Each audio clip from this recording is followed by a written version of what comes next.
Hello everyone, it's Anthony. Today we are with speaking English, the art of speaking English, VirtuAule English language system. I'm Anthony. Glad to see you, glad to have you here for the day, and we're going to start with the presentation. So let me just go to the first slide, sorry. Stress and intonation, that is today's topic, and so we will be talking about these 2 points, very important points. Stress and intonation, it's very, very important to the meaning of spoken communication. What is beyond just the words. We have the stress and the intonation. Let's look at an example of a speaker who asks a question for the first time. Okay, so listen. Where do you live? Again. Where do you live? Notice the intonation. Where do you live? Where do you live? Okay, there's a slight rise here. Where do you live? And falling here. Where do you live? Where do you live? Where do you live? The pitch starts high and falls at the end, finishes low.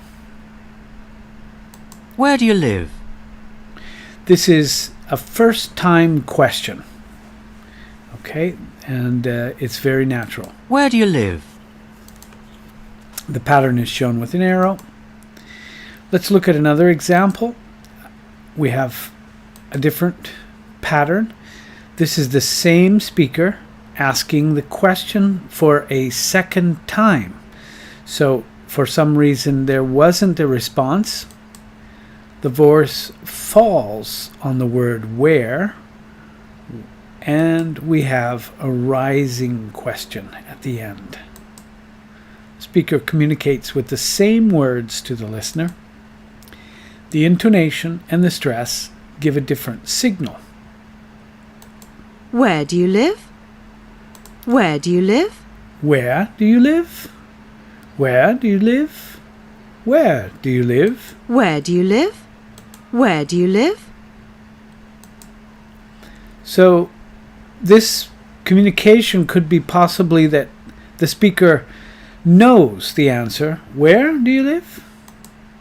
And so you're asking a different question, really.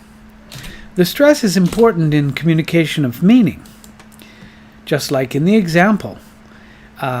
We have some more examples. We're going to see stress syllables in capitals. As we have in the past, the stress syllable changes in the same sentence and it changes the meaning. So we'll hear some more examples. The implied meaning is in brackets after each utterance, after each sentence. Okay, here are the examples. I'd like a cup of herbal tea. I'd like a cup of herbal tea. I'd like a cup of herbal tea. Okay, so in each sentence, in each utterance, there is the accent, the stressed syllable here in capital letters. And the difference is in the first you have a simple request. I'd like a cup of herbal tea. Tea, herbal tea. The second is not any kind of tea, but an herbal tea. I'd like a cup of herbal tea. And the last is I would like a cup of herbal tea, not a mug or not a glass. Listen. I'd like a cup of herbal tea. I'd like a cup of herbal tea. I'd like a cup of herbal tea. Okay, just so you can hear it one more time. I'd like a cup of herbal tea. I'd like a cup of herbal tea. You see, tea. I'd like a cup of herbal tea. I'd like a cup of herbal tea. Herbal tea, not another type. I'd like a cup of herbal tea. I'd I'd like a cup of herbal tea. Sorry, I'd like a cup of herbal tea, not a mug.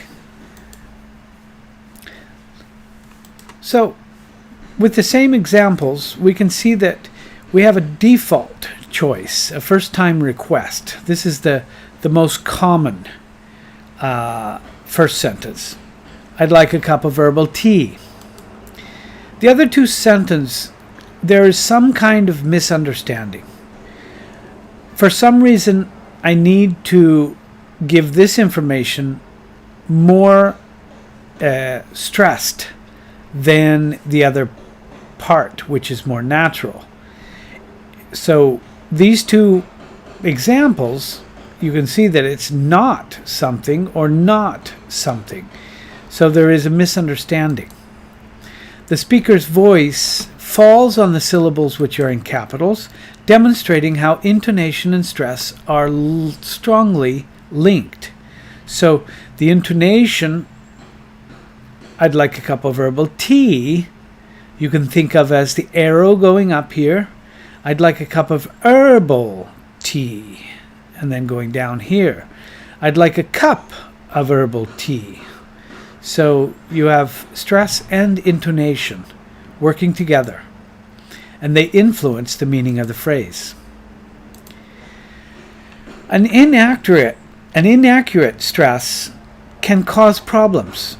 Just like we saw before in the preceding slide, the misunderstanding is cleared up. You could actually cause a problem with inaccurate use of stress. Let's listen to an example by a non-native speaker. Okay, we'll see the question with the stressed word and the stressed syllable. So the intonation is going up here and then down at the end. Listen. Do you mind if I open the window? Do you mind if I open the window? Do you mind if I open the window? Do you mind if I open the window?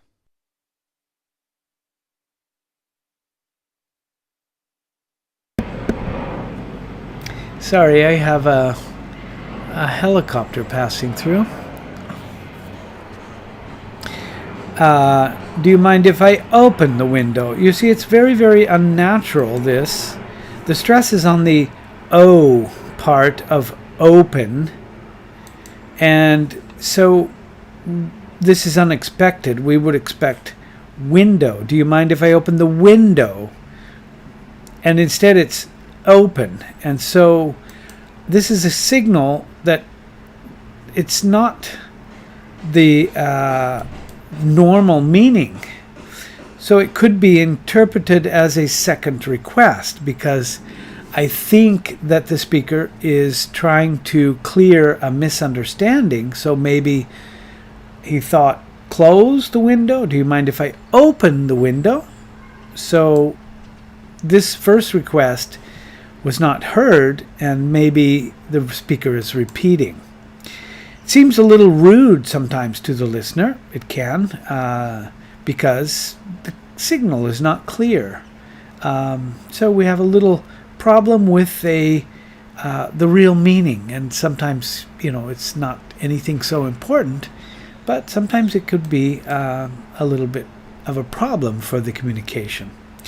Let's look more at mistaken stress. Okay, here's another sentence, and we will see that there is an unexpected intonation fall here with been, so the question is difficult to understand.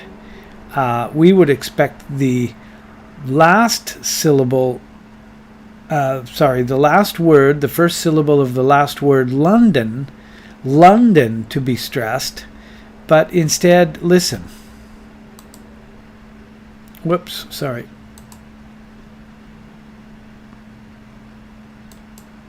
How long have you been in London? How long have you been in London? How long have you been in London?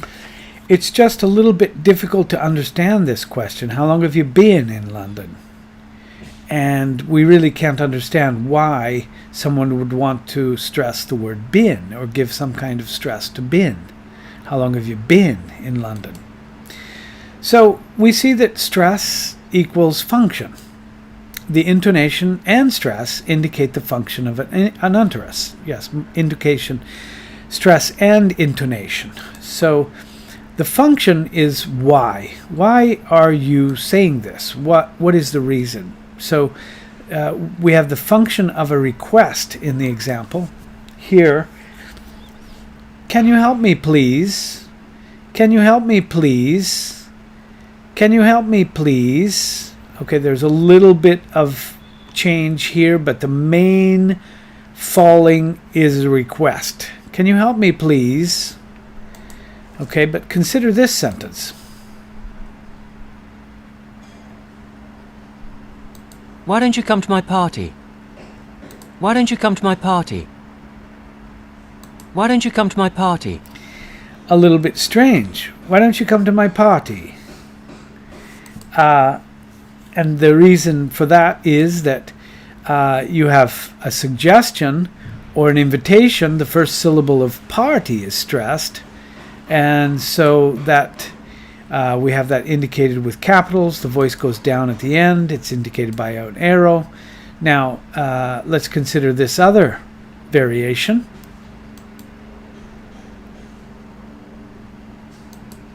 Why don't you come to my party? Why don't you come to my party? Now we have, why don't you come to my party?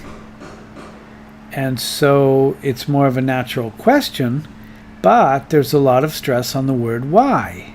So the intonation is a little bit unnatural. It doesn't seem to be a simple invitation. Listen again. Why don't you come to my party?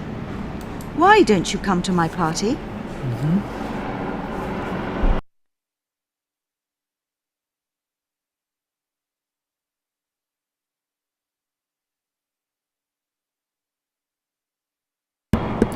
Okay. So maybe it's someone that refused the invitation. So I don't want to come. Why don't you come to my party? Why don't you come to my party? I want to know why. It seems like the speaker is upset and needs to know what has happened, right? So this is the the function of the sentence seems to be for some information that is strictly related to why. Why don't you come to my party? And this stress is for a straightforward invitation. Let's look at making a misunderstanding possible. So you have some things that are not understood in the utterance. And so the idea of this presentation is to listen for these kinds of situations where the stress is changed. This happens in natural speaking. Okay, by the way, if you are reading something or you're listening to something that is read, you're probably not going to hear much of a different intonation than just the natural intonation. This is more for something that is a natural speaker, something that is a natural conversation. So you're keying in, you're listening for the clues of why that person is saying that. And the intonation, together with the stress, is going to give you some keys to do that. Okay, so remember, click below the subscribe button, and if you want to get the bell, hit the bell for the notifications. Thank you for your viewing, and